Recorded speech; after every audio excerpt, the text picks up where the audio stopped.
안녕하십니까. 이리저리 복잡하게 뒤엉켜 있는 민주당의 공천 문제가 앞으로 우리 정치 향방에 어떤 영향을 미치게 될 것인가 하는 데 대해서 말씀드리겠습니다. 4월 10일 총선에서 서울 중성동갑 출마를 준비하고 있는 임종석 전 청와대 비서실장의 공천 문제가 친명계와 친문계의 전면전 양상으로 번져갈 조짐이 보입니다. 민주당 임종석 공천 문제에서 비롯될 정치 풍향에 대해서 짚어보겠습니다. 임종석 전 비서실장은 지난 11일 민주당 공직선거 후보자 검증위원회로부터 서울 중성동갑 예비후보 적격 판정을 받은 뒤 선관위 예비후보 등록을 마치고 본격 활동에 들어갔습니다. 그러나 이재명 대표의 의중은 그게 아닌 것으로 밝혀졌습니다. 당 전략공천관리위원회가 중성동갑을 전략선거구로 지정했기 때문입니다. 전략공천관리위원회는 이 지역구 현역 홍익표 원내대표가 서초을로 출마해 당규상 불출마로 당해 국회의원이 공석이 된 선거구에 해당한다고 밝혔습니다. 그러나 친문계에서는 홍 원내대표는 불출마가 아니라 험지에 출마하는 것이기 때문에 엄밀히 따지면 전략선거구 기준에 부합하지 않는다며 반발했습니다. 중성동갑이 전략선거구로 지정됨에 따라 사실상 이재명 대표가 마음대로 공천할 수 있게 됐습니다. 당 지도부는 당규에 따라서 영입 인재 전략공천 가능성을 시사하고 있습니다. 반면 친문계는 중성동갑이 16, 17대에 임종석의 지역구였기 때문에 경선 기회를 줘야 한다는 입장입니다. 더욱이 임종석 입장에서도 국회의원 배지가 절실해진 상황입니다.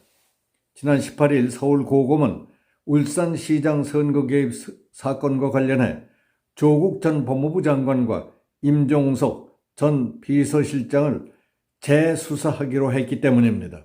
그 전까지는 총선 출마에 대해 뚜렷한 입장을 밝히지 않았던 임 전 실장이 울산시장 선거 공작 사건에 대한 1심 선고 이후 갑작스럽게 총선 출마 의지를 밝힌 것이라는 관측이 나오고 있습니다. 따라서 임 전 실장 입장에서도 호락호락 물러설 기세가 아닙니다. 임종석의 출마와 관련해서 이현정 문화일보 논설위원은 문재인 전 대통령이 그동안 이재명 대표를 몇 차례 만나면서 임종석 실장에게 꼭 공천을 주거나 아니면 경선할 수 있도록 해달라는 부탁을 했다고 밝혔습니다. 하지만 이재명은 문재인에게 확답을 주지 않았다는 것입니다. 이재명 입장에서는 임종석의 존재가 껄끄러울 수밖에 없을 겁니다. 민주당 내 최대 계파인 친문계의 구심점으로 임종석이 떠오르고 있기 때문입니다. 따라서 이재명은 전략공천 지역으로 정한 다음 영입인재에게 전략공천하는 식으로 임종석을 공천에서 배제할 것이라고 보는 사람들도 있다고 펜앤마이크가 보도했습니다. 이와 관련해 강찬호 중앙일보 논설위원은 임종석 전 실장은 86 운동권의 상징적인 인물이고 전대협 총학생회장을 했기 때문에 운동권의 브라만이라고 했습니다. 이재명은 그 브라만에 대해 굉장한 열등감을 갖고 있을 수밖에 없으며 따라서 22대 총선을 기회로 전대협을 정리하고 경기 동부연합의 한총련으로 방탄 친위대를 만들어서 더불어 친명당을 만들 계획이라는 것이 강 위원의 주장입니다. 그러니까 이재명 입장에서는 문재인이 얘기해도 임종석의 공천을 들어줄 수 없다는 것입니다. 실제로 중성동갑에 이현주 전 의원이 전략 공천될 가능성도 있다는 사람들이 있습니다. 이재명은 이현주 전 의원에게 전화를 해서 민주당 복당을 권유한 것으로 알려지고 있습니다. 정치권에서는 이 전 의원이 서대문갑 공천을 이 대표에게 요구한 것으로 알려지고 있습니다. 그러나 서대문갑의 현역인 우상호 의원이 반발함에 따라 서대문갑 대신 중성동갑 공천이 유력하다는 말이 나오고 있습니다. 이 전 의원의 캐릭터는 반문재인입니다. 그런 점까지 감안한다면 임종석을 공천에서 배제한다는 의미를 넘어서 친문과의 전면전을 선포한 것이라는 해석도 가능합니다. 이에 대해 강찬호 위원은 이현주 전 의원을 이재명 대표가 영입한다는 것은 아무리 선거의 꼼수가 판을 친다 하더라도 이는 도를 넘은 것이라고 지적했습니다. 더욱 이현주 전 의원은 지난 선거 기간 때 이재명을 향해 연산제명이라고 비판한 일도 있었습니다.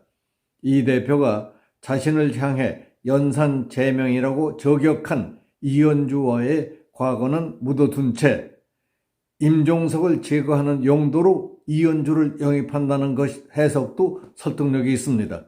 게다가 이 대표가 직접 영입한 10호인재 김남근 변호사도 친문과의 전면전을 위한 포석이라는 분석도 있습니다. 김 변호사는 문재인 정부에 심각한 타격을 준 LH 투기 의혹의 최초 폭로자였기 때문입니다. 원외 친명계는 이미 전면전에 돌입한 상황입니다. 원외 강성 친명계 조직인 민주당 혁신행동은 임종석 전 실장을 향해 정권 교체의 계기를 제공하고 윤석열 정권 탄생에 기여한 인사라며 윤석열을 발탁한 진실부터 밝히고 출마하라고 비판했습니다.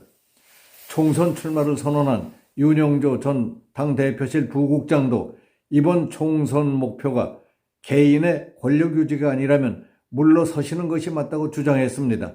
이와 같은 친명계의 공격에 대해 친문계는 전면전을 자제한 채 속으로 부글부글 끓고 있다는 겁니다. 한 친문계 인사는 전략공천관리위원회와 지도부가 현명하게 결정할 것으로 기대한다.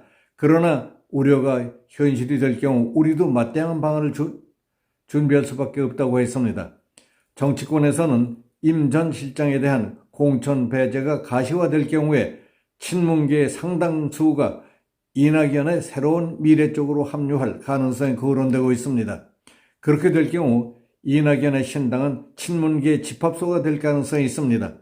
그러면 현재의 민주당은 실질적인 이재명의 민주당이 되고 친문계의 집합소가 될 새로운 미래와 이재명의 민주당과의 전면전은 불가피해질 것입니다.